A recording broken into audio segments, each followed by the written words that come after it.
বাঁকুড়া আজ সাক্ষী থাকল গৌরবের এক ঐতিহাসিক মুহূর্তের।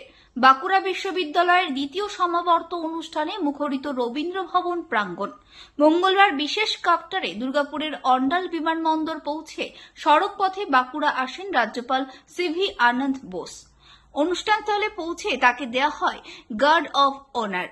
তারপরে শুরু হয় বহু প্রতীক্ষিত সমাবর্তন অনুষ্ঠান।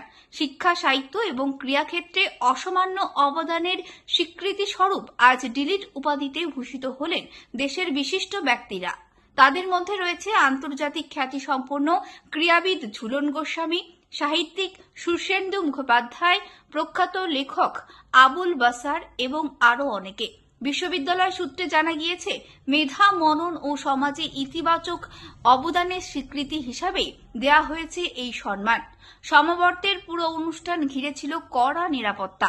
উপস্থিত ছিলেন রাজ্যের বিভিন্ন বিশ্ববিদ্যালয়ের উপাচার্য, অধ্যাপিকা, অধ্যাপক ও ছাত্রছাত্রীদের ভিড়। It's very unfortunate that such an incident has happened. This nation is strong enough to face such situations and to take every step to ensure that we secure the life and property of its citizens. No attempt, overtly or covertly, at the internal security or the democratic framework of this nation will be tolerated. No politics in university. Vanguard has all the potentials to become the education hub of India, even the world. We have excellent universities, excellent teachers, excellent traditions, very bright students.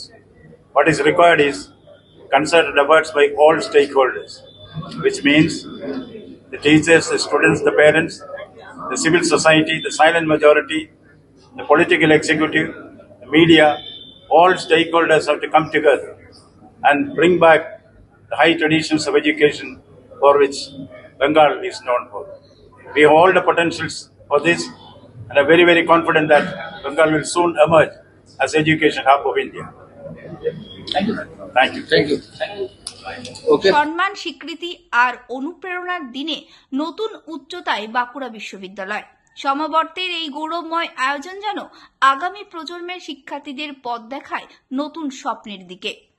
Bankura থেকে সুচিন্তন গোস্বামীর report, নয়া জামানা।